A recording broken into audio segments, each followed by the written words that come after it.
जिसके घुटने खराब है सब ठीक नहीं है, तो कुछ नेताई गौतम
शलाकया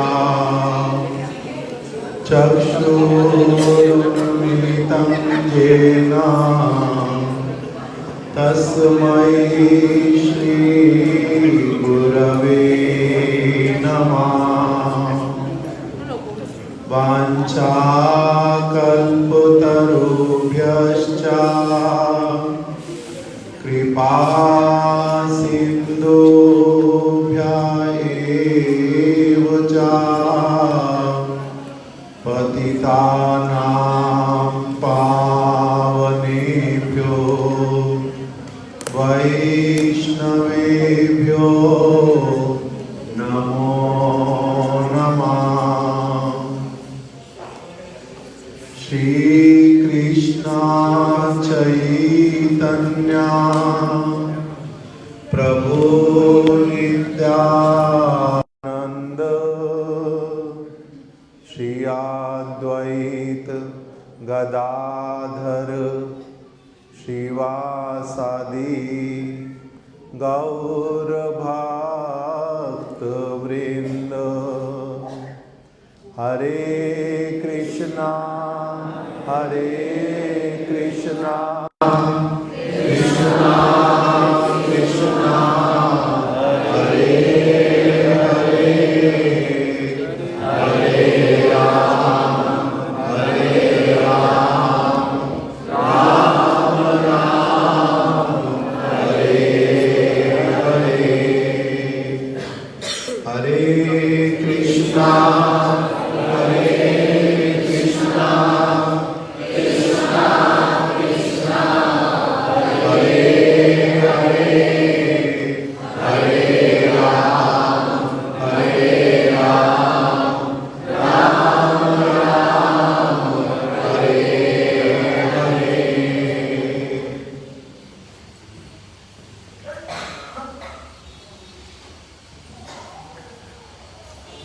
आज शुभ एकादशी तिथि है।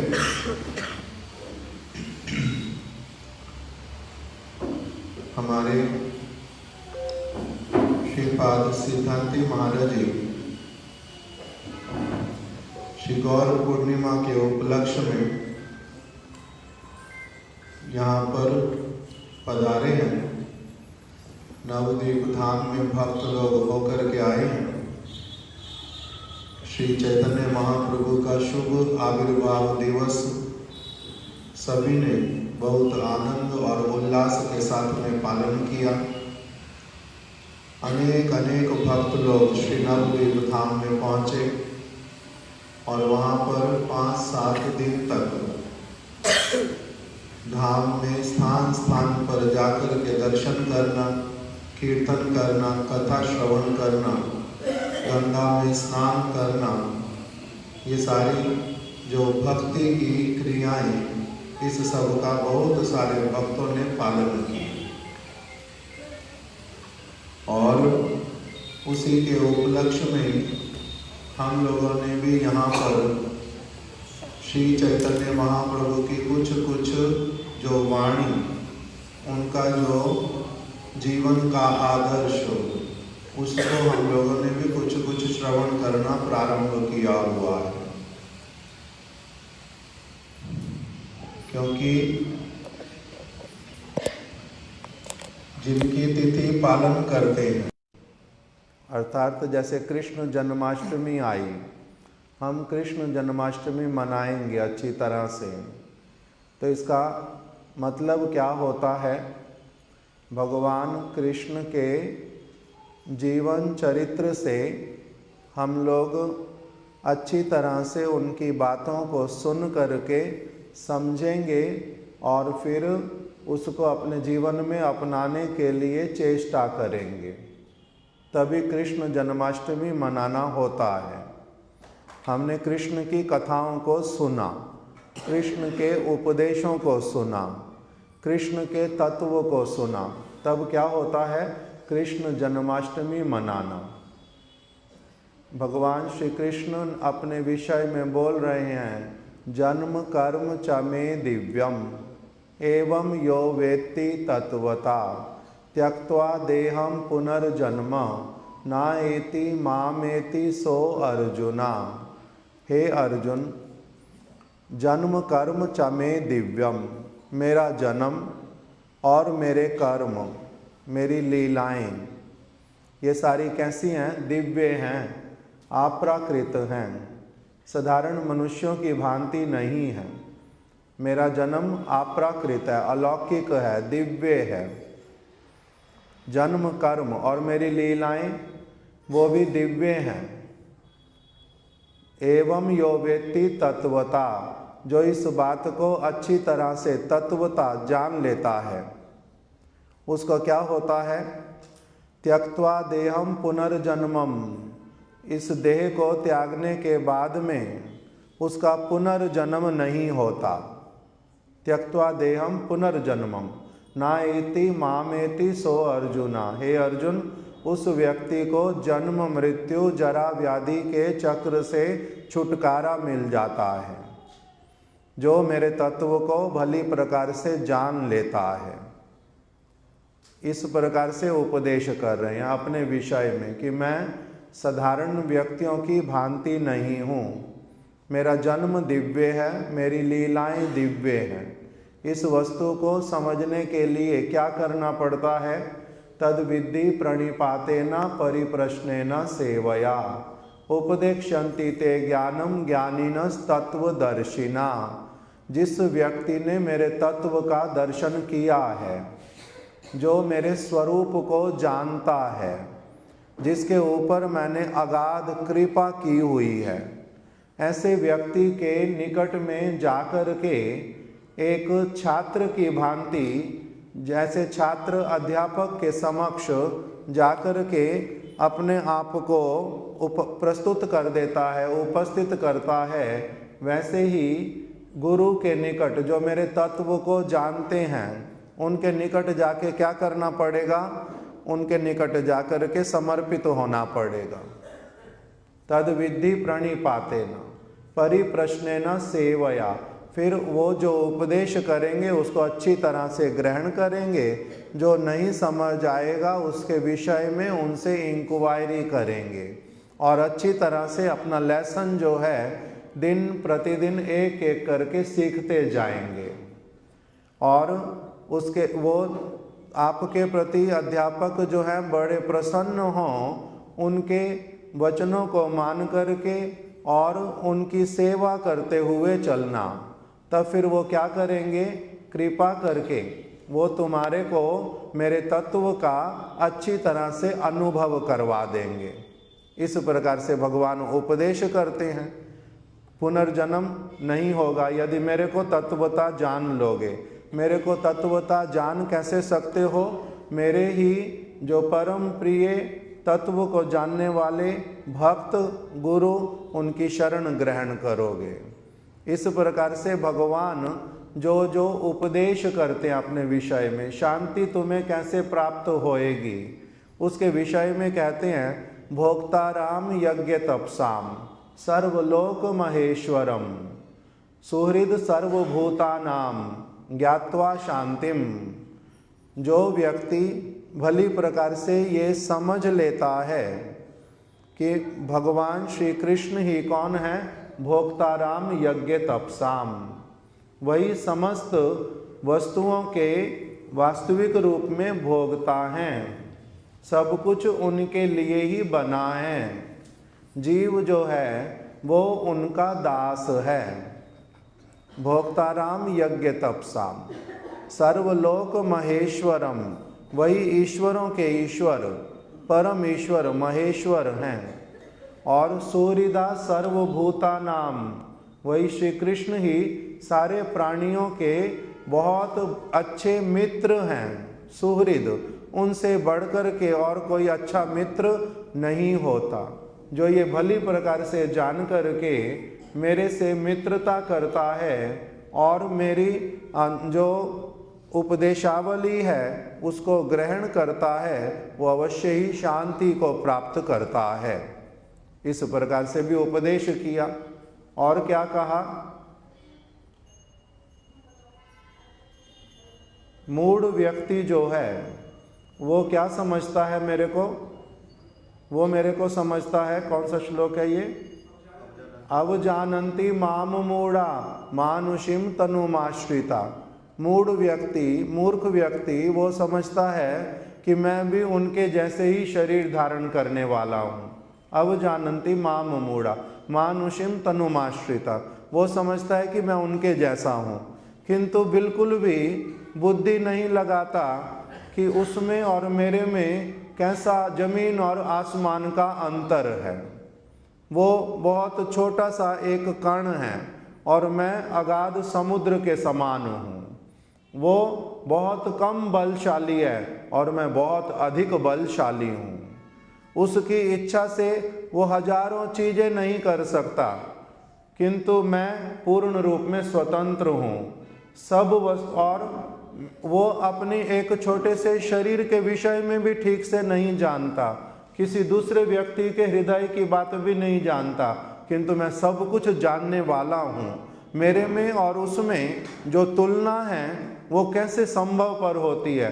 किंतु मूढ़ व्यक्ति क्या करता है, मेरे को और अपने को एक जैसा समझता है और मेरे को भी समझता है मानुषिम तनुमाश्रिता, मैं उनके जैसा साधारण शरीर धारण करने वाला हूँ, मैं उनके जैसा नहीं हूँ, ये उनको पता ही नहीं चलता।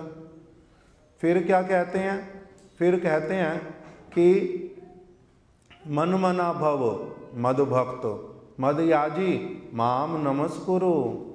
मेरे को ही क्या करो, मेरा ही भजन करो। मेरा भजन करना कौन करता है, मेरा भजन उसके लिए भी बताया कि तेषाम सतत युक्ता नाम भजताम प्रीति पूर्वकम ददामी बुद्धि योगम तम। पहले बताया भजन करता कौन है, सुकृतिवान व्यक्ति मेरा भजन करता है। फिर एक स्थान पर बताया मेरे को जान कौन पाता है, चैलेंज करके मेरे को कोई नहीं जान पाता। भक्त्या माम अभिजानन्ति, भक्ति के द्वारा ही मेरे को कोई व्यक्ति जान पाता है। और भक्ति किसको कहते हैं उसके विषय में भी स्वयं ही बतला रहे हैं। मेरे अब पूजा करो, मेरे को प्रणाम करो, अपने मन को मेरे में नियुक्त करो, आदेश कर रहे हैं सर्वधर्मान परित्यज्य माम एकम शरणम व्रज, मेरी ही शरण ग्रहण करो, मेरी शरण ग्रहण करो। मैं शरण देने योग्य हूँ और कोई शरण देने योग्य नहीं है, मेरी शरण को ग्रहण करो। एक एक करके बहुत सारे भगवद गीता में भगवान श्री कृष्ण उपदेश प्रदान करते हैं। तो उनके उपदेशों को जो व्यक्ति ठीक ठीक रूप में समझने की चेष्टा करता है उसका ही वास्तविक रूप में फिर क्या होता है, जन्माष्टमी पालन करना होता है। भगवान श्री कृष्ण ने यशोदा जी को माता के रूप में क्यों स्वीकार किया? भगवान तो अजन्मा होते हैं, जन्म रहित तो होते हैं, फिर उनका भी जन्म हुआ, यशोदा जी उनकी माता हैं, नंद बाबा उनके पिता हैं, तो किस लिए अजन्मा होने पर भी फिर वो माता और पिता को स्वीकार करते हैं। उनके विषय में सुना जाता कि वो अपने सखाओं से बड़ा प्रेम करते हैं और उनका अत्यंत सुंदर रूप है। भगवान का रूप कैसा है, भगवान के गुण कैसे हैं, कैसे वो प्रेम करते हैं, किस प्रकार से ब्रज में विचरण करते हैं, जगतवासियों को किस प्रकार से आकर्षित करते हैं, एक एक करके उनके विषय, उनको सबसे प्रिय कौन है, रहते किस स्थान पर है भगवान। भगवान कण कण में है, मुझे क्यों नहीं अनुभव होता। भगवान सभी जीवात्माओं के साथ में हृदय में बैठे हुए हैं। अच्छा, हमारे हृदय में सच में बैठे हैं, इस वस्तु को अनुभव करना, फिर वो मेरी सारी क्रियाओं को देख रहे हैं, इसीलिए अपने आप को सब समय ठीक तरफ लगा करके रखना। ये सारा कुछ करने से क्या होता है, तिथि जन्माष्टमी पालन करना होता है। इसी प्रकार से गौर पूर्णिमा, श्री चैतन्य महाप्रभु का शुभ आविर्भाव दिवस आया, उसमें उनकी जो उनका जो पूर्णिमा गौर जयंती, हमने उसका पालन करना है।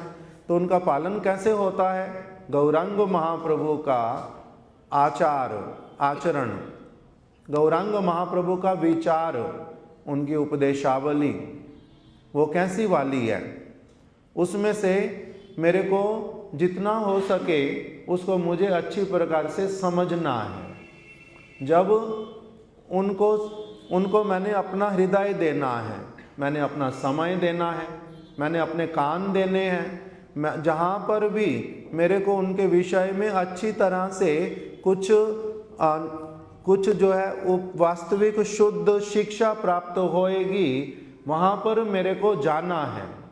इस प्रकार से जब एक व्यक्ति चेष्टा करता है तब उसका क्या होता है, उस तिथि का पालन करना होता है। तो इसलिए हमारे महाराज जी सिद्धांति महाराज और हमारे और गुरु भ्रातागण श्रीधर महाराज जी, बनु महाराज जी, पद्मनाभ महाराज, बोधायन महाराज इत्यादि, ये सभी भक्त लोग एक साथ में कहाँ एकत्रित हो गए, श्री नवद्वीप धाम में। और वहाँ पर फिर क्या करते हैं, सारे एकत्रित होकर के गौरांग महाप्रभु का जो जन्म उत्सव, इसका अच्छी तरह से पालन करवाने के लिए अनेक अनेक प्रयास करते हैं कि सारे भक्त लोग जो हैं वो चैतन्य महाप्रभु का जो ये उत्सव बड़े आनंद और उल्लास से पालन करें। इसीलिए परिक्रमा में एक एक स्थान पर ले करके जाते हैं, नहीं तो इतना सारी चीज़ें उसमें करनी पड़ती हैं। परिक्रमा में कितने समय पहले से ही प्रयास करना प्रारंभ करते हैं। गुरुदेव ने अपनी उपस्थिति में मठ बनवाना प्रारंभ किया कि यहाँ पर हम लोग आएंगे, धाम में भक्त लोग तो रहेंगे, नवद्वीप धाम की परिक्रमा करेंगे। उनको लोग जो प्रणामी देते थे, पैसे देते थे, उसी पैसे से गुरुदेव ने इकट्ठा उस पैसे को करके उससे क्या किया, बहुत बड़ा स्थान लिया नवद्वीप धाम में। फिर वहाँ पर मंदिर बनाना, और फिर भक्तों के लिए बहुत सारे कक्ष बनाने, ये सारी चीज़ें करनी प्रारंभ की। किस लिए करते हैं साधु पुरुष इस प्रकार का कार्य? वो तो अपना घर छोड़ करके आ गए थे 60 साल पहले और भजन करने के लिए आ गए थे। फिर भी उन्होंने क्या किया? महाप्रभु की सेवा होएगी, भक्त लोग धाम में आएंगे, परिक्रमा करेंगे, महाप्रभु की कथा सुनेंगे, इससे इनका बहुत अधिक लाभ होगा, इसलिए मंदिर बनवा दिया। फिर बहुत सारे कक्ष बनवा दिए, कमरे बनवा दिए, और फिर वहाँ पर प्रत्येक वर्ष स्वयं आ जाते। उससे पहले ही क्या करते हैं, हमारे गुरुदेव के समय में अभी भी भक्त लोग जाते हैं। पहले हमारे तीर्थ महाराज जी, हम लोग शुरू दिन से जब से हम मठ में आए तब सुनते थे कार्तिक की परिक्रमा पूरी हो गई और गुरुदेव बोलते थे अभी तीर्थ महाराज जी क्या करेंगे, बंगाल प्रचार में जाएंगे। नवद्वीप धाम परिक्रमा के लिए चावल, आलू, सब पेठा और तेल, घी इत्यादि और पैसे ये इकट्ठे करके लाएंगे। हम लोग क्या करवाएंगे, नवद्वीप धाम की परिक्रमा। बहुत सारे लोग वहाँ पर आते हैं, बंगाल से अलग अलग स्थानों से लोग आते हैं। वो लोग पैसे नहीं दे सकते, निर्धन हैं, कमरे भी नहीं मांगते, वो लोग टेंट में रह जाते हैं और एक ऐसे ही मैदान में एक के बाद एक बोरी बिछा करके उसी के ऊपर ही सो जाते, वहीं पर ही रह जाते। जिस किसी तरह से कॉमन बाथरूम इत्यादि हैं वहीं स्नान वगैरह कर लेते। तो इसीलिए उनके लिए भोजन की व्यवस्था करना, उसके लिए गुरुदेव पहले से ही क्या करवाते थे, तैयारी करवाते थे। जे जाओ नवद्वीप धाम की परिक्रमा आएगी, चावल भिक्षा इत्यादि करके लाओ। हमारे तीर्थ महाराज जी जाते थे, फिर अपने साथ में भक्तों को लेकर के अलग अलग गांवों में जाना, कहीं पर पैदल भी चलना, कहीं पर कभी कभी कीचड़ में भी चलना, गांव में पहुंच जाना। फिर जो जो सामान वहाँ कीर्तन करना, दिन में 3 बार, सुबह किसी और घर में, दोपहर में किसी और घर में, शाम को किसी और घर पे। फिर ऐसे उनके यहाँ पर कीर्तन कथा भी करना, चैतन्य महाप्रभु के जन्म उत्सव के लिए सबको निमंत्रण करना और साथ ही साथ में भिक्षा भी लेकर के आनी। इस प्रकार से 3-4 महीने 5 महीने वो करते थे। फिर नवद्वीप धाम की परिक्रमा आ जाती थी। गुरुदेव देश विदेश में जाते थे, प्रचार करते थे, सभी जगह पर लोगों को निमंत्रण करके आते थे कि आप लोग सभी नवद्वीप धाम परिक्रमा में आ जाओ। इस दिन से हम लोग क्या करेंगे, संकल्प ग्रहण करेंगे, इस दिन से परिक्रमा करेंगे, इस दिन गौर जयंती मनाएंगे। हम आप लोगों को वहाँ पर गौरांग महाप्रभु की सुंदर सुंदर कथा सुनाएंगे। उन सारी चीज़ों को सुनने से आपका जीवन परिवर्तित हो जाएगा। चैतन्य महाप्रभु के बड़े ही मूल्यवान उपदेश हैं और सारे जगत में वो उपदेश जो जो व्यक्ति थोड़ा थोड़ा भी श्रवण करता जाता है, उसका जीवन जो है वो संसार से अलग हट करके भगवान की ओर जाना प्रारंभ कर देता है। इस प्रकार से गुरुदेव सबको निमंत्रण करके लाते। फिर मंदिर में पहले से ही क्या करो, रूम सारे ठीक करके रख दो, रसोई घर को ठीक करवाओ, बड़ी बड़ी रसोइयाँ बनेंगी, 10,000 लोगों का भोजन, कभी 15,000 लोगों का प्रसाद इत्यादि ये सब बनेगा। उसके लिए सब तरह से तैयारियां करनी। महाप्रभु का विग्रह जाएगा परिक्रमा में साथ में, इसलिए पालकी को ठीक करके रखो और चैतन्य महाप्रभु के नए नए वस्त्र ला करके रखो। नित्य प्रति उसको छत्र से कौन सजाएगा, पुष्प इत्यादि कौन लाएगा, सब अनेक प्रकार की तैयारियां करनी पड़ती। कोई व्यक्ति, हमारे एक दिल्ली से नवीन प्रभु हैं, वो पहले से ही अपना दवाइयाँ इकट्ठी करनी शुरू कर देते कि दवाइयाँ लेकर के जानी है। भक्त लोग अलग अलग बीमार पड़ते उस समय में, उनको वहीं पर ही कैसे दवाई देनी है, इंजेक्शन देना है, उसकी तैयारी करनी शुरू करते हैं। भक्त लोग ग्रंथ, जिन्होंने ग्रंथ वितरण करेंगे वहाँ पर वृंदावन से और स्थानों से ग्रंथ पहले से ही उसको बुकिंग करके ट्रेन में वो भेज देंगे, वहाँ पर बुक स्टॉल लगेगा। तो अलग अलग भक्त लोग बहुत सारा परिश्रम क्यों करते हैं? ये वाला सारा श्री चैतन्य महाप्रभु की जो वाणी है, कथा है, उसको स्वयं भी पालन करते हैं और फिर अन्य लोगों को भी वही पालन करने के लिए प्रेरित करते हैं। यही गौरांग महाप्रभु के भक्तों का जीवन है, इसी प्रकार से करते हैं। तो इसलिए चैतन्य महाप्रभु ने स्वयं उपदेश भी ये वाला दिया था कि भारत भूमि ते जन्म हैलो जार, जन्म सार्थक करी करो पर उपकार। जिसका भी जन्म भारत भूमि में हुआ है उसका क्या कर्तव्य है? उसका कर्तव्य है कि वो जन्म सार्थक करे अपना। जो भगवान के उपदेश हैं उनको अच्छे से ग्रहण करे, आचरण अपना पवित्र करे, शुद्ध जीवन अपनाए और फिर अन्यों को भी वही कृष्ण की जो उपदेशावली उसको श्रवण कराए।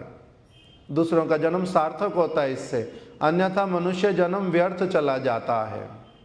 दूसरा उन्होंने उपदेश दिया, भविष्यवाणी की। उन्होंने कहा कि पृथ्वी ते आछे जतो नगर आदि ग्राम, सर्वत्र प्रचार होई बेक मोर नाम। पृथ्वी पर जितने भी स्थान हैं सभी स्थानों पर क्या होगा? मेरा नाम जो है वो प्रचार होगा। इसीलिए हमारे जो चैतन्य महाप्रभु के वास्तविक भक्त, उनकी बातों को सुनने वाले, वो लोग क्या करते हैं? वो लोग इन बातों को अच्छी तरह से ग्रहण करके ऐसे वाला प्रयास करते हैं, उसके लिए चेष्टा करते हैं, अपना जीवन इसी कार्य के लिए प्रदान करते हैं। चैतन्य महाप्रभु ने कहा किवा विप्र किवा न्यासी शूद्र केने नाए, जय कृष्ण तत्व वेता से ही गुरु है।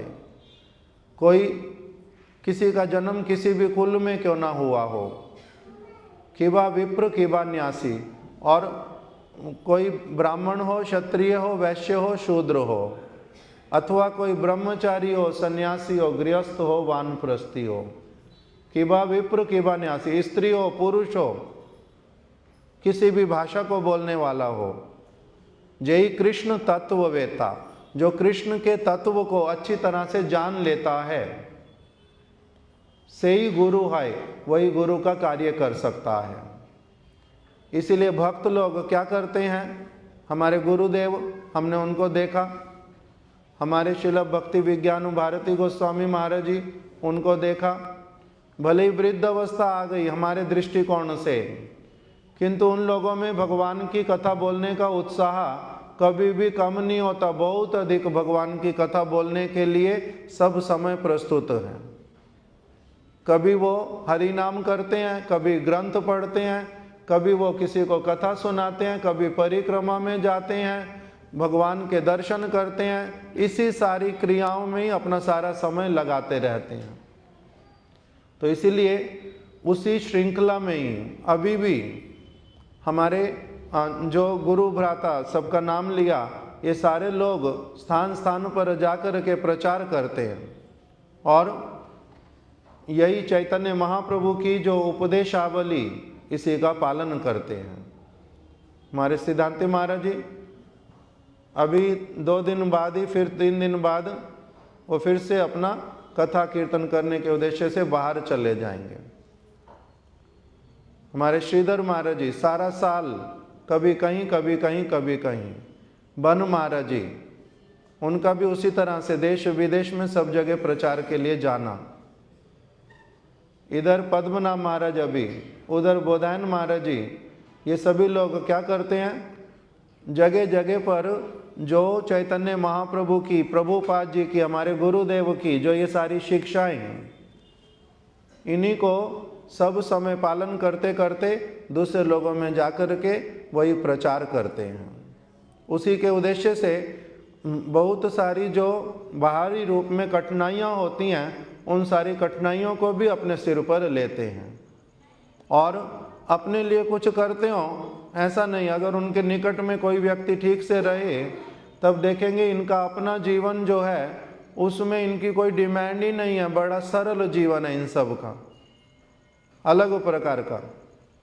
और जगत की किसी वस्तु की कामना उस प्रकार का नहीं रख करके सब समय केवल भक्तिमय शुद्ध क्रियाओं में ही उस प्रकार से रत रहते हैं। इसलिए इन लोगों का जो एक स्थान से दूसरे स्थान पर जाना, इसका उद्देश्य केवल क्या होता है? साइट सीन देखने के लिए जाते नहीं, कहीं पर घूमने के लिए जाते नहीं, और कुछ वहाँ पर बिजनेस करना है, कोई धन संपत्ति लेनी है, वैसे वाला नहीं। केवल और केवल क्या है मुख्य उद्देश्य? भगवान की वैसी वाली गौरांग महाप्रभु की ऐसी कथाएं जो शुद्ध कथा है, उस सारी कथा को पुनः पुनः कीर्तन करना, श्रवण करना। महाप्रभु ने कहा यही संकीर्तन कलौ परम उपाय, संकीर्तन करने से बहुत अधिक मंगल की प्राप्ति होती है।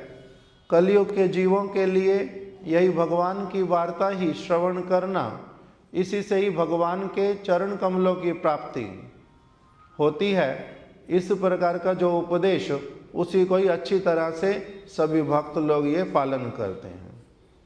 अभी महाराज जी से ही हम लोग कुछ कथा श्रवण करते हैं। नहीं, कृपा करके बोलो। नहीं, हम 9 बजे तक तो ऐसे भी करते हैं। नाराज हो गया, कहता है मैं इतना बड़ा हूं, मेरे को बिठा के रखा हुआ। हरे कृष्णा कृष्णा कृष्णा हरे हरे हरे राम हरे राम राम राम हरे हरे। आज क्या ऐसा बड़ा दिन है, सब लोग यहाँ पर आए? क्या है आज? एकादशी क्या होता है? कुछ लोग तो एकादशी एक दिन पहले बोलते हैं हाय हाय कल एकादशी आ गई, अब पता नहीं क्या खाएंगे, बड़ी समस्या हो जाएगी है? और कुछ भक्त लोग प्रतीक्षा करते हैं कब एकादशी आएगी। क्यों? क्योंकि पकौड़ी मिलेगी खाने को ऐसे भी है, उस दिन पकौड़ी मिलेगी कुट्टू की ऐसे भी होते हैं भक्त। लेकिन कुछ ऐसे भक्त हैं जो प्रतीक्षा करते हैं एकादशी कब आएगी। क्योंकि एक बात समझ लेना, माधव तिथि भक्ति जननी जतन पालन करी। एकादशी तिथि को कहा जाता है ये माधव तिथि है, भगवान की तिथि है। इस दिन विशेष करके भगवान इस तिथि में वास करते हैं। भगवान तो सर्वत्र वास करते हैं, हर रोज ही भगवान का ही दिन होता है, लेकिन एक स्पेशल दिन होता है। जैसे सबका कोई ना कोई जन्मदिन होता है ना, उस दिन कुछ अलग करते हैं, लोगों को बुलाते हैं, मंदिर में जाते हैं, वो भी तो एक दिन ही है। लेकिन नहीं, वो मेरे लिए बहुत बड़ा दिन है क्योंकि वो जन्मदिन है, ऐसा होता है ना। ऐसे ही सारे दिन तो भगवान के ही हैं, लेकिन एकादशी के दिन में भगवान बड़े विशेष भाव के साथ उस तिथि में वास करते हैं। और जो व्यक्ति उस तिथि को पालन करता है, उस दिन व्रत करता है, उस दिन थोड़ा सा कीर्तन करता है, उस दिन थोड़ी सी भगवान की कथा सुनता है, भगवान के चरणों में एक तुलसी एक पुष्प अर्पण करता है। कभी भी भगवान के द्वार पर खाली हाथ नहीं आना चाहिए, कम से कम एक फूल लाना चाहिए। गीता जी में भगवान ने कहा पत्रम पुष्पम फलम तोयम, कोई मुझको प्रेम से एक पत्ता, एक पुष्प, एक फल या फिर जल ही लाकर देता है तो मैं बड़ा प्रसन्न हो जाता हूँ बड़ा प्रसन्न हो जाता हूँ। लेकिन साथ साथ ये भी कह दिया भावनाओं के साथ लाना, जबरदस्ती नहीं, हाय मेरे को ले जाना ही पड़ेगा कुछ। इतने बड़े व्यक्ति के पास कभी खाली हाथ नहीं आते। अगर आप किसी डॉक्टर से मिलने जाओ और वो आपसे एक भी पैसा ना ले और आपकी बड़ी चिंता करे, आपका मन भी कुछ होता है ना कि भाई कभी भी पैसा नहीं लेता और सब समय मेरे को अच्छी सलाह देता है, कुछ तो, और कुछ नहीं तो 2 केले ही ले जाओ, कुछ उसके लिए गिफ्ट ले जाओ। अपने मन में भावना आती है, ठाकुर जी भगवान जी कौन है? हमारे मालिक हैं, हम उनके दास हैं। इतने बड़े व्यक्ति के पास कोई भावना से लाता है, सिर्फ सामग्री की बात नहीं कर रहा, अपनी भावना को लेकर आता है, वो मैं कह रहा हूँ, उसको भगवान बड़े प्रेम से स्वीकार करते हैं। हमारे पुराणों में इतनी सुंदर सुंदर कथाएं बताई हैं, एक बार भी यदि कोई भगवान को प्रणाम कर लेता है जीवन में, एक बार भी, ये बात पता कौन कह रहा है? यमराज कह रहे हैं अपने दूतों को, जीवन वक्ति भगवत गुण नाम दे, चेतर न स्मृति तर चरनार विंदम, कृष्ण नमति यशिर एकादपि। यमदूत आते कि नहीं आते? भाई हमारे पास तो नहीं आते, लेकिन जब मर जाएंगे तो यमदूत लेने आते हैं। किसके पास? पापी व्यक्ति के पास। लेकिन जो एकादशी व्रत करता है, जो गले में तुलसी की माला धारण करता है, जो माथे पे तिलक लगाता है, भले दिन में एक बार क्यों न लगाया जाए, जो हर रोज भगवान का नाम करता है, कभी भी यमराज जी ने अपने यमदूतों से कह दिया खबरदार, उनके पास फटकना भी नहीं। कहते हैं जीवन वक्ति भगवत गुण नाम दे, जिसकी जीवा भगवान का नाम नहीं लेती उसको पकड़कर मेरे पास ले आना। जिसका मन एक बार भी भगवान का स्मरण नहीं किया, उसको मेरे पास पकड़कर घसीट के ले आना। या कृष्ण अनुमति या शिरे कादक, जिसने एक बार भी भगवान के चरणों में प्रणाम नहीं किया, उसको मेरे पास लेके आना। लेकिन जो एकादशी का व्रत करते हैं, जो हर रोज थोड़ा थोड़ा नाम करते हैं, गले में तुलसी की माला धारण करते हैं, उनके पास यमदूत कभी नहीं फटकते। और कोई जाने में अनजाने में एकादशी का व्रत कर लेता है, मंदिर में आकर भगवान की परिक्रमा कर लेता है, प्रणाम कर लेता है, उसको बहुत बहुत बहुत फल प्राप्त होता है।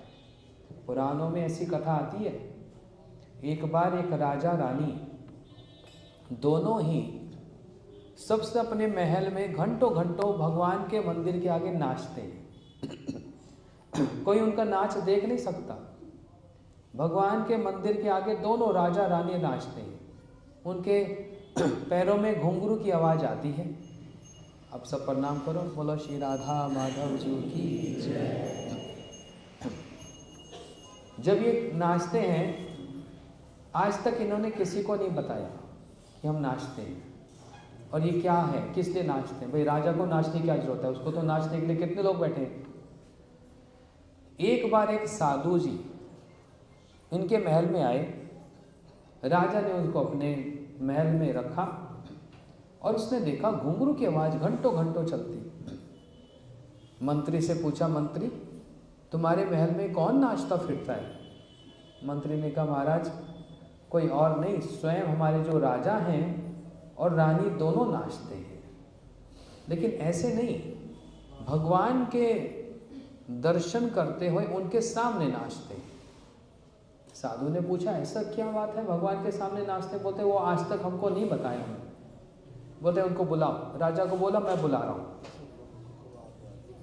आप सब लोग थोड़ा आगे आगे भी आ जाओ, साथ ही साथ, और उधर उधर उस तरफ हो जाओ।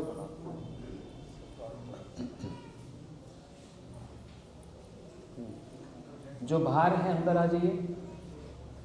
अरे आगे आ जाओ, अभी इतनी ठंडा थोड़ा, इधर आ जाओ, जमीन खाली है, आगे आओ। हाँ, जो आगे आएगा उसको 2 प्रसाद ज़्यादा मिलेगा, पीछे वालों को कम मिलेगा। अब सारे आगे मत आ जाना, ठीक है। जो बाहर है अंदर आ जाओ।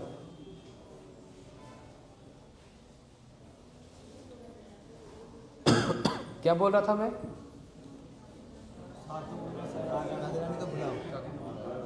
सब ध्यान से सुन रहे हैं, इसका मतलब बोले राजा रानी को बुलाओ। जैसे आदेश हुआ मंत्री ने राजा से बोला, हाथ जोड़कर राजा साधु के पास आ गए, प्रणाम किया, चरण छुए। रानी ने भी प्रणाम किया, हमारा अहो भाग्य आज हमारे यहाँ पर आए। साधु क्यों आए? उनके घर में कुछ खाने आए?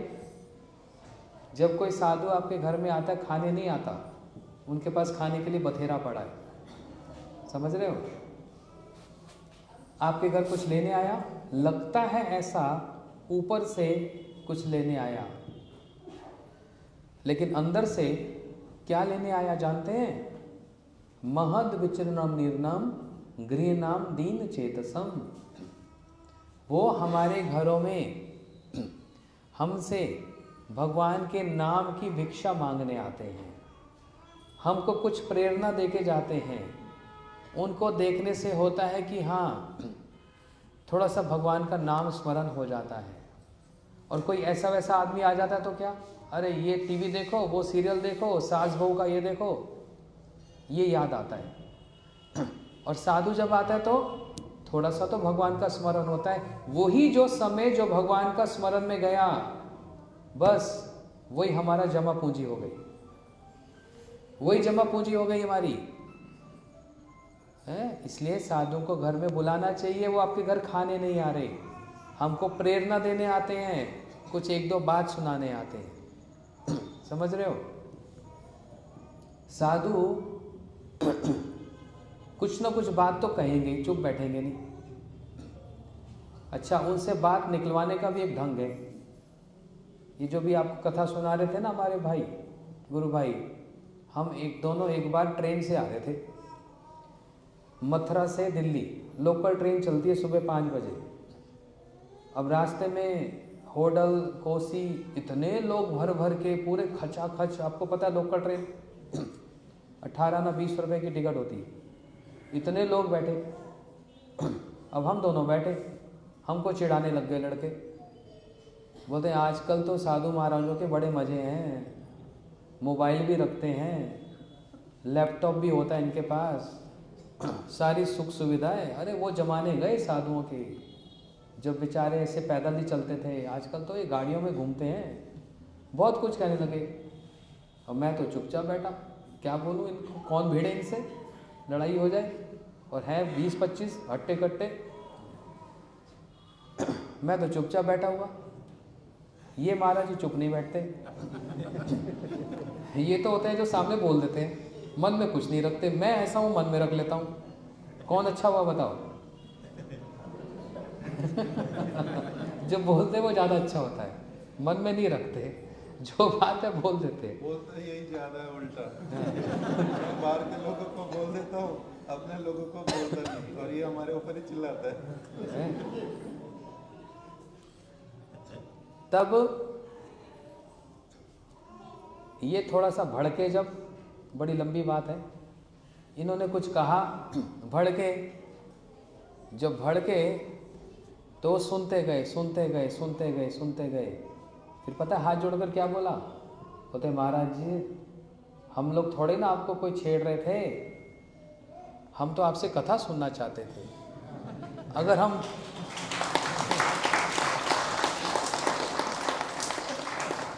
बोलते हैं अगर हम सीधा सीधा कहते हैं ना कि बड़े लंबा सफ़र है, आधा 1 घंटा कथा सुना दो, आप लोग बोलते हमको माला करनी है, हमको ध्यान करना है, ये करना है, नहीं सुनाते। इसलिए उंगली को टेढ़ा करना पड़ता है, सीधी उंगली से घी नहीं निकला। हमने जानबूझकर ऐसा कहा था, हम नास्तिक थोड़ा हैं, हम तो आपसे कथा सुनना चाहते थे, उंगली टेढ़ी की। देखो कितने कुछ गालियाँ सुनने को मिली, कितना कुछ सुनने को मिला। तो सुनने का ये तरीका, ऐसा उन्होंने बोला। आप लोग नहीं करना ऐसा। तो सुनो, वो राजा रानी साधु के पास आए। साधु ने कहा एक बात बताओ राजन, आप इतने बड़े राजा हो, इतना बड़ा आपका राज्य है, आप क्यों नाचते फिरते हो? बोलते महाराज आज तक हमने बात किसी को नहीं कही थी, छुपा कर रखी थी। अब आप तो साधु हैं, गुरुजन हैं, आपके साथ नहीं छुपाएंगे। हमको अपने पिछले जन्म का सब याद है। बोलते क्या मतलब? बोलते मैं पिछले जन्म में एक शिकारी था, मैं पशुओं को मारता था, लोगों को मारता था। और ये जो रानी, ध्यान से सुनना ये बात, ये जो रानी मेरे साथ, मेरी पत्नी, ये एक वैश्या थी। हम दोनों का काम बड़ा गंदा काम था। समझ रहे हैं? बहुत गंदा काम, पाप वाला काम, रोज ही पाप करते थे, हर घंटा पाप करते थे। हमारा एक बार मिलन हुआ, हमारा आपस में प्रेम हुआ, लेकिन थोड़े समय के बाद हमारा झगड़ा हुआ। जब झगड़ा हुआ तो तेरा मुंह मैं नहीं देखूंगा, तेरा मुंह मैं नहीं देखूंगी, तूने मेरे साथ ये किया, तुमने मेरे साथ ये किया, बहुत झगड़ा हुआ। जब झगड़ा होता है तो दिमाग काम नहीं करता, बस मानसिक संतुलन खो बैठता व्यक्ति, तमोगुण, तामसिक गुण प्रभावशाली हो जाता है। गुस्से में ध्यान तो विषपुंसम संगस्तेषु संगजायते, संग संजायते काम, काम क्रोध उपजायते, क्रोध भवति मोह। गीता जी में बताया, बार बार चिंता करने से क्या होता है? काम, और उसके बाद क्रोध। और जब क्रोध होता है तो बुद्धि एकदम भ्रमित हो जाती है, विचारहीन हो जाता है, विचार नहीं कर पाता। होता है ना, गुस्से में कुछ भी बोल देते हैं, बाद में सोचते हैं क्यों बोला ऐसा, उस समय चुप रहता, शांत रहता तो अच्छा था, है ना। तो इसलिए कहा कि पिछले जन्म में मैं शिकारी, ये वैश्य, हमारा झगड़ा हुआ, वो उस रास्ते गई, मैं उस रास्ते गया। जब तक प्रेम था तब तो सब अच्छे अच्छे गुण देखे हमने एक दूसरे के। जब झगड़ा लगा तो फिर एक दूसरे के दोष देखने लगे, तो झगड़ा बढ़ता गया, दोनों अपने अपने रास्ते चले गए। और लेकिन प्रेम भी था, मन भी बड़ा खराब हो रहा था ना, कुछ खाए पिए नहीं, और चलते चलते हम दोनों ही जंगल में चले गए। मैं उस रास्ते से आया, ये उस रास्ते से आई। जंगल में सुबह से लेकर संध्या तक हमने कुछ खाया भी नहीं था, क्योंकि मन खराब था, ब्रेक ऑफ हो गया था। उस एक खंडर, एक मंदिर जो खंडर पड़ा हुआ था, अब रात हो रही थी, कहीं तो सहारा लेना था, आश्रय लेना था। उस खंडर मंदिर में मैं भी आ गया, और चलती चलती ये भी किसी रास्ते से ये भी वहाँ पहुँच गई, है ना। जब हमने एक दूसरे को देखा, फिर सोचा हमने क्यों झगड़ा किया बेकार में, इतना हमारा प्रेम था, और छोटी छोटी बात पर हम झगड़ा करते थे। छोटी बात को निगलेक्ट करना चाहिए, इग्नोर करना चाहिए, बड़ी चीज़ है, हमारे में प्रेम था। तो फिर हमारा फिर मेल मिलाप हो गया उस मंदिर में। जब मेल मिलाप हुआ, तो जब मेल मिलाप होता है तो और आनंद होता है ना, होता है कि नहीं। प्रेम होता है, उसके बीच में झगड़ा लग जाए, मन खटास हो गया, फिर जब मिलना होता है तो और अच्छे से मिला जाता है। पुरानी बातें भूल जानी चाहिए, भूल जाते हैं। बोलते हैं जब हम लोग फिर मिले वहाँ पर, बस हम लोग नाचने लगे। मंदिर समझ के नहीं नाचे, बस मन प्रसन्न हो गया ना, बस ऐसे नाचे। नाचते नाचते नाचते नाचते हम थक गए, और वहीं पर ही मंदिर में सो गए। रात को आया सांप, और सांप ने आके हम दोनों को डस लिया। हम तो सो रहे थे, हमको पता नहीं, इतना भयंकर सांप का विष हमको डस लिया, हम दोनों वहीं पर ही मर गए। मर गए तो क्या फल मिला हमको? ध्यान से सुनना इस बात को, बहुत ध्यान से, कान खोलकर। ये दोनों मरे कहाँ पर? मंदिर में। और मंदिर में दोनों ने नृत्य भी किया, नाच भी किया, ये सोचकर नहीं कि मंदिर था, बस एक दूसरे से प्रेम था इसलिए बस। लेकिन भगवान ने इस क्रिया को कैसे ले लिया? हाय तूने मेरे मंदिर में नाच लिया। भगवान उसको अपने हिसाब से ले लेते हैं, तुम मेरे मंदिर में नाच लिया, अच्छा। मंदिर में नाचने का फल इतना करोड़ों करोड़ों गुना होता है, आप सड़कों पे जितने नाचते रहो कोई फल नहीं मिलने वाला।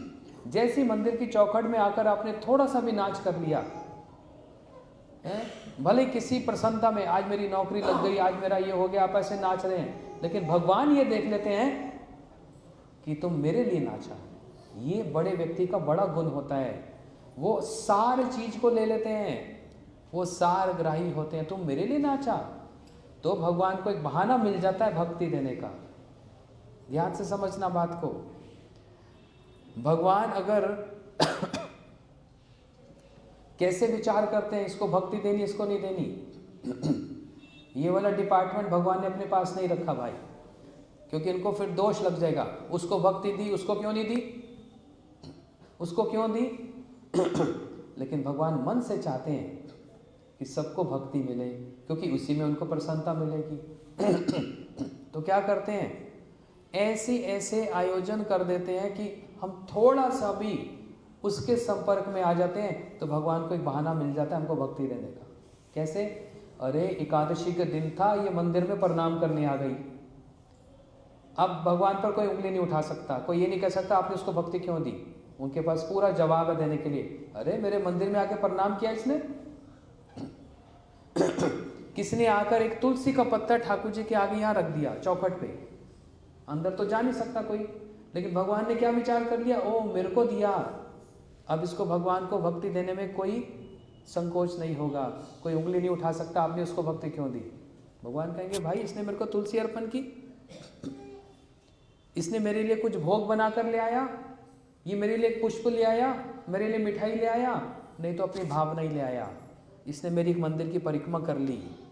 ऐसे ये छोटी छोटी क्रिया लगती है, इसका कोई मतलब नहीं। लेकिन ये छोटी छोटी क्रिया बहुत बड़ी बड़ी हो जाती हैं, हमारी सुकृतियाँ बढ़ती हैं और इसी से हम भक्ति के अधिकारी बन जाते हैं, भक्ति के अधिकारी बन जाते हैं। इतनी छोटी सी क्रिया में भगवान के आगे नृत्य करना। वो राजा रानी ने कहा हम मर गए, लेकिन मरने के बाद हम बने राजा और रानी, और हमको पिछले जन्म का सारा याद है। हमने विचार किया बिना जाने, बिना जाने कि वो मंदिर था, हमने प्रेम के कारण एक दूसरे के साथ नृत्य किया, हम मर गए। और जानकर श्रद्धा के साथ भगवान के साथ नाचेंगे तो न जाने फिर और क्या मिलेगा। इसलिए हम जितना समय होता है हम दोनों मिलकर ठाकुर जी की प्रसन्नता के लिए उनके सामने नृत्य करते हैं, नाचते हैं। कुछ लोग बोलते हैं ये हरे कृष्णा मंदिर वाले इतना नाचते क्यों हैं, चुपचाप बैठकर सत्संग करो, कथा सुनो, ये नाचते फिरते क्यों हैं, छलांगे लगाते हैं, है ना, ऐसा कुछ बोलते हैं कुछ लोग। मैं उनको जवाब देता हूँ, मेरे को एक बात बताओ, कौन ऐसा है जो नहीं नाचता। पहली बात तो संसार में सारे ही नाच रहे हो, भले ऐसे ऐसे करके नहीं नाच रहे, लेकिन माया ऐसे नचा रही है ना, दिन रात हर कोई नाच ही रहा है।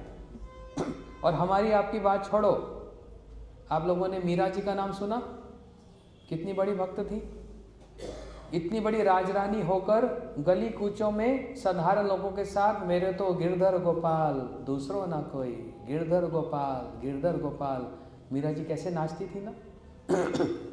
तो गलत बात थी। अच्छा, सोमवार को किसकी पूजा करते हैं लोग, किसकी, सोमवार को शिव जी की पूजा। शिव जी का एक नाम क्या है बताओ तो, जो नाच करते हैं, नटराज। नटराज का मतलब होता है नट करने, नाचने वालों में, नृत्य करने वालों में जो राजा की भांति। और उनका सबसे बड़ा नृत्य क्या है, तांडव करते हैं। तांडव का किस लिए करते हैं तांडव, प्रलय करने के लिए नहीं, इतने बड़े व्यक्ति को प्रलय करने के लिए नाचने की आवश्यकता नहीं है। उनका तीसरा नेत्र ही बहुत है। किस लिए तांडव करते हैं, भगवान का नाम सुनकर कीर्तन करके रह नहीं पाते और नृत्य करते हैं, उदंड नृत्य करते हैं, शिशिव भी नृत्य करते हैं। फिर वो अच्छा है कि बुरा है, नृत्य करते हैं भगवान के नाम को लेकर। फिर पास में वृंदावन है 120 किलोमीटर, श्री कृष्ण वो भी नृत्य करते हैं ना गोपियों के साथ, अपने सखाओं के साथ। तो जब सभी नृत्य करते हैं और हम भी माया में नाच ही रहे हैं, तो क्यों ना भगवान के आगे नाच लें। आप जितनी देर ठाकुर जी के आगे बैठोगे, जितनी देर भगवान के आगे नृत्य करोगे, उतना ही कम संसार में नाचना पड़ेगा। आपकी चॉइस है, भगवान के आगे नाच लो या संसार के आगे नाच लो, कहाँ नाचना है। उतना संसार में नहीं नाचना पड़ेगा जितना ठाकुर जी आगे नाच लोगे, इतना फल मिलेगा। और जिसने एक बार एकादशी का व्रत कर लिया, करना कितना चाहिए, जब तक प्राण कंठ से ना निकल जाए। जितने प्राण कंठ से ना निकल जाए तब तक एकादशी का व्रत। हमारे गुरुजी 102 साल के थे, तब तक भी उन्होंने एकादशी का व्रत किया, कभी एकादशी का व्रत नहीं छोड़ा। आप भगवान के लिए कुछ करोगे, 2 कदम चलकर आओगे, भगवान 10 कदम दौड़े दौड़े आएंगे, हाथ पकड़ लेंगे आपका। आपके कदम तो छोटे छोटे, भगवान के चरण तो बड़े बड़े, आपको आकर आपका हाथ पकड़ लेंगे। आपकी मर्जी है, माया का हाथ पकड़ना है, थप्पड़ खाने हैं माया के, या भगवान के चरणों में आना है। जो चरण अभे चरनार विंदरे, जो चरण कैसे, सारे भय को डर को दूर करने वाले। कहाँ जाना है बताओ तो? माया के थप्पड़ खाने हैं।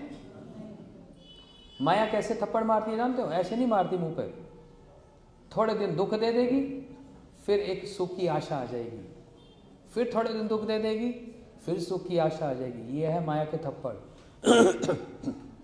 इसी में हम उलझते रहते हैं। और वही भगवान के चरणों का सहारा लिया जाए। देखो भगवान के चरण कैसे हैं। इस भगवान के चरणों की तुलना की गई कोटि चंद्र सुशीतला। एक चंद्र, अभी जून का महीना, जेठ महीना आएगा ना, कितनी गर्मी पड़ेगी ना, और रात को जब चंद्रमा आता है तो शीतलता मिलती है ना। भगवान के चरणों की तुलना की गई कैसे, जैसे करोड़ों करोड़ों चंद्र उदय हो गए हैं, इतनी शीतलता मिलती है। समझ रहे हैं? और क्या बताया, इनके चरण कैसे हैं, कोमल, कमल की तरह। जैसे कमल कितना कोमल सा होता है और शीतलता देता है, ऐसे भगवान के चरण हैं। और वो चरण कैसे हैं, छाया प्रदान करते हैं, वृक्ष की छाया, उसमें भी शीतलता मिलती है।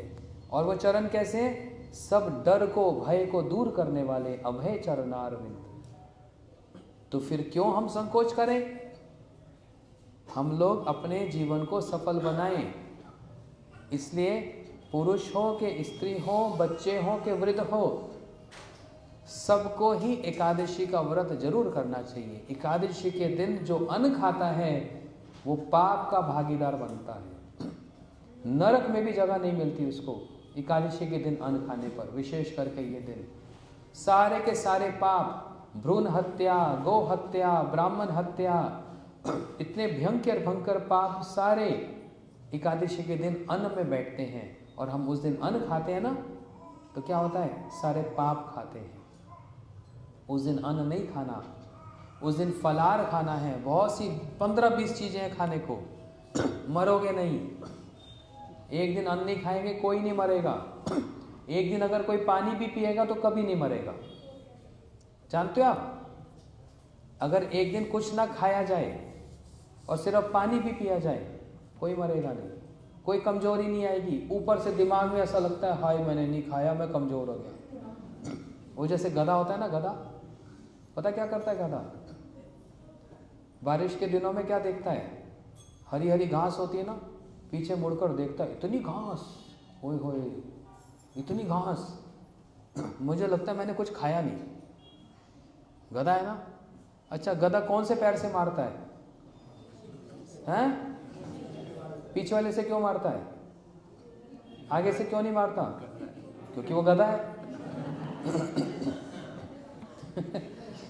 और गर्मी के दिन में घास नहीं होती ना, पीछे मुड़कर देखता है तो क्या देखता है, ओ मैंने सारी घास खा ली, मैंने सारी घास खा ली। सिर्फ मन का वहम है। देखो एक उदाहरण बता रहा हूँ। हाथी होता है ना, हाथी ने जब बच्चा पैदा करता है हाथी, उसका जो महावत उसको बांधने, जो उसको पालने वाला होता है, जब हाथी बच्चा होता है उसी समय उसको लोहे की जंजीर से एक खूंटे से बांध देता है। अब उसके दिमाग में, ध्यान से सुनना, हाथी के दिमाग में ये डाल दिया जाता है तेरे को बांधा हुआ है। जैसे ही वो बड़ा होता है, सियाना होता है और बड़ा बलशाली होता है, बताओ हाथी का कितना जोर होता है ना, तहस नहस एक पेड़ को उखाड़ के फेंक देता है। तब भी उसके अंदर, पैर के अंदर वो रस्सी या लोहे की जंजीर एक खूंटे के साथ बांध देते हैं। अब वो चाहे अगर ना एक झटका मारे खूंटा तोड़ देता है, लेकिन बचपन से उसके दिमाग में एक बात घुसा दी जाती है बचपन से ही कि तेरे को बांधा हुआ है। उसके बल में कोई कमी नहीं है, एक पैर मारे तो वो खूंटा उखड़ जाए, लेकिन उसका दिमाग में ऐसी बात घुसा दी जाती है बचपन से ही कि तेरे को बांधा हुआ है, तू हिल नहीं सकता, यहाँ से जा नहीं सकता। ये दिमाग की बात है बस, मन के वहम की बात है बस, समझ रहे हो? ऐसे ही हमारे मन में ये वहम आते हैं, हम ये हरे कृष्णा क्यों करें, हम एकादशी का व्रत क्यों करें, हाय हम उस दिन नहीं खाएंगे तो पता नहीं कमजोरी आ जाएगी। मन का वहम है, क्योंकि बचपन से यही सब करते आ रहे हैं। इसलिए यहाँ पर आकर हमको ये सारी चीज़ें सुनने को मिलती हैं। अपने आप को सौभाग्यशाली मानो कि हमको यहाँ पर सुनने को मिलता है। क्या अंतर है किसी एक और मंदिर में और ये गौड़िया मठ में है? और मंदिर में हम जाते हैं तो प्रणाम किया, प्रसाद लिया, चरणामृत लिया, चढ़ावा चढ़ाया, आ गए, कोई सिखाने वाला मिलता है? यहाँ पर देखो, यहाँ पर प्रभु जी यहाँ पर कथा सुनाते हैं, सबको सिखाते हैं भक्ति क्या चीज होती है भाई। अच्छा, भगवान को भगवान क्यों कहा जाता है ये बता दो। मैं गारंटी देता हूँ, आज एकादशी है, अगली एकादशी 15 दिन बाद आएगी। फरीदाबाद के सारे मंदिरों में घूम कर आना, वहाँ पर पंडित पुजारी जी से पूछ कर आना, पुजारी जी ये जो बैठे अंदर राम कृष्ण नारायण, ये बताओ इनको भगवान क्यों कहती है। मैं इसलिए कह रहा हूँ क्योंकि मैं ऐसा एक बार मैंने सर्वे किया था, पूछा सबसे, बोलते भगवान है तो भगवान ही कहेंगे और क्या कहेंगे, लड्डू कहेंगे, भगवान है। मैं कहा भगवान क्यों कहते हैं ये तो बताओ, कोई जवाब नहीं मिलता। यहाँ पर आप एक बच्चे से भी पूछ लो, भगवान को भगवान क्यों कहते हैं, जानते हो, सुना कभी? आज सीख कर जाना ये बात, और घर जाकर 2 लोगों को ये बात जरूर बता देना। जब बताओगे तो आपने यहाँ का प्रसाद उनको बांटा है। ये होता है प्रसाद, सिर्फ खाने वाला प्रसाद नहीं होता, शिक्षा का भी प्रसाद होता है। ये प्रसाद उनको मिलेगा, और आपने 2 लोगों को ये बात अगर बता दी ना, जीवन भर नहीं भूलोगे, और अगर नहीं बताए हुए भूल जाओगे। अभी खाया सुबह का भूल जाओगे। तो सुनो, धनवान किसको कहते हैं? ये तो सबको पता है। जो धन को धारण करता है, वहन करता है, उसको कहते हैं धनवान। विद्यावान, जो विद्या को धारण करता है वो क्या होता है? विद्यावान। फिर है भाग्यवान, जिसका बड़ा भाग्य है वो क्या है? ऐसे भगवान। जिस व्यक्ति के पास, जिन ईश्वर के पास 6 वस्तु होती हैं, 6, उसको भग कहते हैं। अभी बताता हूँ, आ रहा हूँ उस पर। 6 वस्तुओं से बनता है भग, उसको जो धारण करता है वो भगवान। जैसे धन को धारण करने वाला धनवान, विद्या को धारण करने वाला, ऐसे भगवान। ये भग क्या होता है जिसको धारण करता है? ये 6 चीजें। 6 क्या हैं? सारा का सारा ऐश्वर्य, सारी संपत्ति, सारा का सारा बल, सारा का सारा यश, नाम, और सारा का सारा रूप, सुंदरता, और सारा ज्ञान, और सारा वैराग्य। ये 6 चीजें। फिर से सुन लो, ध्यान से सुन लेना, फोन हो तो लिख लेना। सारा का सारा संपत्ति, ऐश्वर्य जिनके पास, ये एक हुआ। दूसरा, सारा का सारा बल है, सारा का बल, सारे लोगों का बल। फिर यश, सारा का सारा यश, सुंदरता, चौथा। 5वां हुआ ज्ञान, और 6ठा हुआ वैराग्य। ये 6 चीजें मिलकर बनता है भग। उसको जो धारण करता है वो है भगवान। कभी सुना था? ऐसी ऐसी बहुत सारी बातें यहाँ पर सुनने को मिलेगी। भक्ति किसको बोलते हैं भाई, है ना? मैंने जाकर भगवान को फल दे दिया, फूल दे दिया, कुछ कपड़ा दे दिया, भगवान कहते हैं ये तो मेरे पास बथेरा है, तू मेरे को क्या फल देगा? मेरे तो फल के फल पूरे बगीचे बगान हैं। कपड़ा मेरे पास बहुत कपड़ा है, मेरे पास तो सब कुछ है। मेरे को वो कोई चीज़ दे जो मेरे पास नहीं है और तेरे पास बहुत सारी है। अब बताओ, ऐसे ऐसे प्रश्न भगवान कर देते हैं। ये फल फूल कपड़ा लगता तो मेरे पास बहुत है, तू ये क्या मेरे को चढ़ाने आया? मेरे को वो चीज दे जो मेरे पास नहीं है और तेरे पास बहुत सारी है। हे प्रभु, ऐसी कौन सी चीज जो मेरे पास है और आपके पास नहीं हो? है ना, बड़ी समस्या वाली बात है ना। भगवान कहते हैं मेरे पास ना काम है, ना क्रोध है, ना लोभ है, ना मोह है, ना मत्सर्य, और तेरे तो गोदाम के गोदाम भरे पड़े। मेरे पास ना काम है, ना क्रोध है, ना लोभ है, ना मोह है, और तेरे तो इतने भरे पड़े हैं, तू आकर वो चढ़ा मेरे को। अपना काम दे दे, अपना क्रोध दे दे, अपना लोभ दे दे, ये चीजें दे दे, और बदले में मैं तेरे को क्या दूंगा? क्या दूंगा? अपनी भक्ति तेरे को दूंगा। तुम गंदी चीज देगा, मैं तेरे को अच्छी चीज दूंगा। लेकिन वो ही देने में हम संकोच करते हैं। अपना काम दे दिया तो मैं मजे कैसे करूंगा? मैंने क्रोध दे दिया तो मैं आनंद में कैसे रहूंगा? किसको गुस्सा दिखाऊंगा? मैंने लोभ दे दिया तो फिर मैं कमाई कैसे करूंगा? है, इसके बिना कोई रह नहीं सकता। इसलिए ये चीजें जाकर ठाकुर जी को अर्पण करें। हे प्रभु, हमको शुद्ध पवित्र करके अपने चरणों की भक्ति दो, यही मांगना चाहिए। उस भक्ति में ही सारा कुछ आ जाता है। 100 रुपये में 1 रुपये से लेकर 100 रुपये, सब 100 रुपये में है कि नहीं? 10 रुपये में 100 रुपया है, 90 रुपये में 100 रुपया है, लेकिन 100 रुपये में 1 से 100 सब है कि नहीं? इसलिए आज मैंने ये मांग लिया, आज मैंने कल वो मांग लिया। परेशान सारे ही हैं, है कि नहीं है? बताओ, सारे कहीं ना कहीं परेशान हैं। कोई तन दुखी, कोई मन दुखी, सब दुखी हैं। लेकिन 100 रुपया मांगो, मतलब बड़ी चीज मांगो जिसके अंदर सारा कुछ आ जाए, सारा कुछ आ जाए। और जिसके पास भक्ति आ जाती है, जो भगवान का सेवक बन जाता है, उसके पास तो रिद्धियां सिद्धियां उसके चरणों में लोटपोट खाती है। हनुमान जी भगवान जी के सेवक है ना, है कि नहीं? सारा दिन सेवा करते हैं ना, राम नाम जप करते हैं। कौन सी ऐसी चीज है जो हनुमान जी के पास नहीं और वो नहीं दे सकते? रिद्धि सिद्धि के दाता, सब कुछ दे सकते हैं, संपत्ति दे सकते हैं, कुछ भी दे सकते हैं। किसके बल पर? अपने प्रभु राम के नाम के बल पर, है ना। इसलिए बनना है तो सेवक बनना है, बनना है तो भगवान का दास बनना है, करना है तो भगवान का नाम करना है, व्रत करना है तो प्रभु आपकी प्रसन्नता के लिए एकादशी का व्रत करना है। तब देखो, एक बार करके तो देखो। अरे एक बार करके देखो ना, आपका जीवन परिवर्तन हो जाए तो बोलना, ना आपके जीवन में भगवान ने सुख शांति दी तो आप बोलना। करके तो देखो, एक बार इस धारा में आकर तो देखो, ये नाम तो करके देखो, एकादशी करके तो देखो। देखो बहुत सारा परिवर्तन जीवन में आएगा।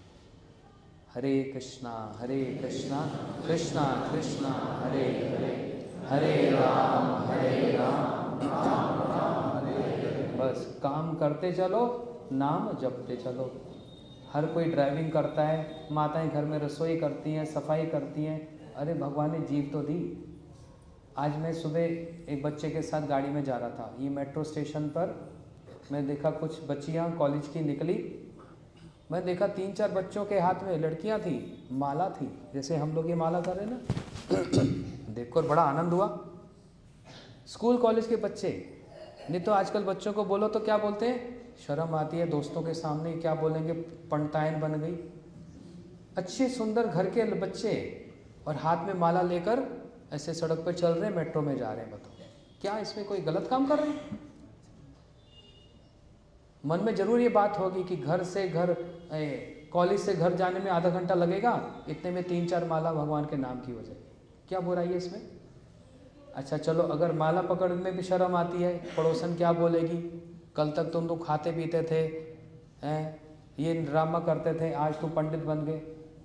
अरे हर किसी के जीवन में परिवर्तन होता है, आ गया तो कौन सी बड़ी बात है? कौन सी बड़ी बात है?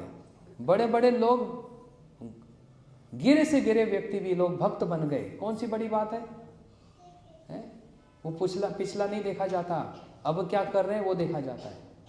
तो चलो, अगर माला पे नहीं होता, भगवान ने जीवा तो दी, वो तो कोई नहीं देख पाएगा। आप जीवा से ड्राइविंग कर रहे हो, घर में रसोई बना रहे हो, भगवान का नाम करो ना, काम करते चलो, नाम जपते चलो। हरे कृष्णा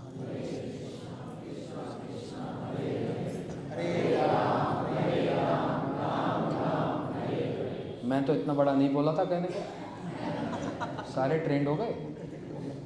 अच्छा सुन लो, अब आप में से कितने ऐसे हैं जिनको चाहिए हमको सुख मिले और भक्ति मिले? अच्छा, जो हाथ नहीं उठा रहा उनको नहीं चाहिए? सोच के आएंगे घर से पहले, नहीं परमिशन लेके आएंगे। सबको चाहिए कि नहीं? वो तब मिलता है जब हम भगवान के दास और उनकी सेवकों की सेवा करें, है ना। भगवान की सेवा करोगे अच्छी बात है, लेकिन उनके सेवकों की सेवा करोगे तो और प्रसन्न होते हैं भगवान। परसों 27 तारीख को ऐसे ही भगवान के एक बहुत बड़े भक्त हुए, उनका नाम श्री श्रीमद भक्ति वल्लभ तीर्थ गोस्वामी महाराज जी। बहुत बड़े संत हुए, बहुत बड़े संत। उनकी क्या महिमा है, इतने सरल संत मैंने जीवन में नहीं देखे, इतनी सरल। परसों के दिन यहाँ पर साधु संत आएंगे, महात्मा आएंगे और उनके गुणगान गाएंगे, उनकी महिमा को बताएंगे। सुनना चाहोगे? जब सुनोगे उससे अब सोचोगे फल क्या मिलेगा। पता है कि हमारी बीमारी क्या है, पहले ये सोचते हैं मिलेगा क्या, हमने ये किया मिलेगा क्या, पहले प्रश्न ये आ जाता है। तो देखो भंडारा तो मिलेगा ही मिलेगा, ये तो पक्का है। और इस मठ में छोटा मोटा भंडारा तो होता ही नहीं, कभी बढ़ चढ़ के ही होता है ना। भंडारा तो मिलेगा शरीर के लिए और वो प्रसाद है आत्मा के लिए भी, लेकिन कानों का भी भंडारा मिलेगा, जीवा का भी भंडारा मिलेगा, आंखों का भी भंडारा मिलेगा। आंखों से उस दिन भगवान का इतना सुंदर फूल बंगला और इतने सुंदर श्रृंगार का दर्शन मिलेगा, देखना। कानों से ऐसे साधु, ऐसे गुरुजनों की महिमा को सुनने को मिलेगा, जिसको सुनने से कठोर हृदय भी पिघल जाता है। पाप करने की जो इच्छा होती है वो भी खंडित हो जाती है। और इससे ज़्यादा और क्या मिलता है, भगवान और प्रसन्न होते हैं जब हम उनके सेवकों की कथा को सुनते हैं। समझ रहे हो? जीवा से बड़े सुंदर सुंदर भक्त लोग कीर्तन करेंगे, म्यूजिक वो जो बजाने वाले वो भी सब आएंगे, क्योंकि उनकी भी बड़ी इच्छा है हम भी भगवान की सेवा करें, अपने आप ही आ जाते हैं। तो इसलिए बहुत बड़ा त्यौहार है परसों 27 तारीख को संध्या में 5 से 8 बजे हैं, ठीक 5 बजे कीर्तन शुरू हो जाएगा। और हमने वो पंचांग देखा, एक मुहूर्त निकला है, उस मुहूर्त में बताया 6 बजे कथा करनी ही करनी है। और उस मुहूर्त में जो कथा में आ गया ना, उसी से ही उसका पता है क्या होगा, क्या होगा, कल्याण होना शुरू हो जाएगा। उस मुहूर्त के बाद जो आएगा तो वो घटता चला जाएगा। देखिए सच में पंचांग देखा, पंडित जी से बात करके आया मैं, पूछा कि कौन सा टाइम रखा जाए, कह रहे हैं 5 से 8 रखो। तो मैंने कहा कि 5 से 8 में कीर्तन कब, कथा कब? बोलते 5 बजे कीर्तन करो, लेकिन ठीक जब 6 बजे कथा शुरू कर देना। और जो उस समय अंदर आ गया 6 बजे, उस मुहूर्त में उसको जो फल मिलेगा, अमृत योग है, जो फल मिलेगा वो बाद वाले समय में मिलेगा ही। जो 6 बज के 1 मिनट में अंदर आया ना, उसका फल 50% कम हो जाएगा। 6 बज के 2 मिनट में आया और कम हो जाएगा। और जो लास्ट में 8 बजे भंडारा खाने आया, फिर तो भगवान ही मालिक है उसका। तो 5 से 8 हमारा कार्यक्रम होगा। आप सभी भक्तों को, सभी माताओं को, सज्जनों को हाथ जोड़कर श्री राधा माधव गौड़िया मठ के भक्तों की तरफ से विशेष आग्रह है, प्रार्थना है। और हमारे बीच में एक दंपति, एक परिवार है, सतपाल मंगला जी, खड़े हो जाओ एक मिनट सर, ये पीछे खड़े हैं। और माता कहाँ है, नीलम माता जी, एक मिनट खड़े हो जाओ।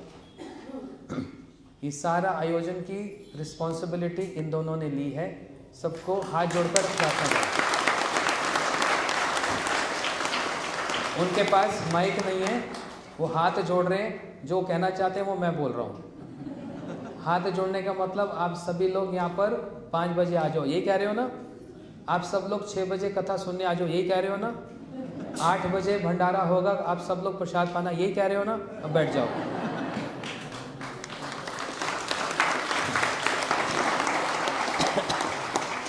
बोलो वृंदावन बिहारी लाल की जय। अब ये बात हो गई, अब ये बता दो कौन कौन नहीं आ रहा, हाथ खड़े कर दो भाई। चावल उसी हिसाब से कम बनाएंगे हम। कौन कौन नहीं आ रहा? एक है वो पीछे, वो नहीं आ रही। चलो कोई बात नहीं, आपके घर प्रसाद पहुंचा देंगे हम। अब कौन कौन आ रहा है ये बता दो। चलो सतपाल जी, ये 100 मन ज़्यादा बना देना, ये बहुत खाते हैं फरीदाबाद वाले। हरे कृष्णा। चलो अब कौन की हमें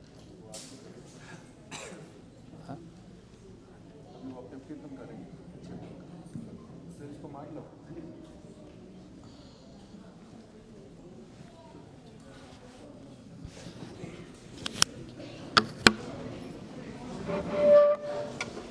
बोला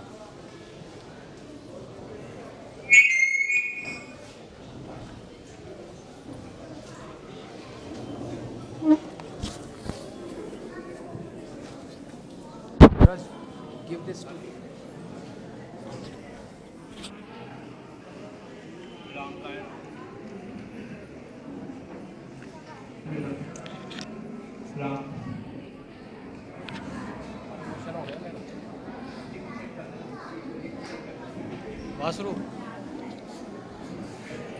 श्री श्री राधा माधव जी की जय। सचिनंदन गौ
Hare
Krishna, Krishna Krishna, Hare Krishna, Krishna Krishna.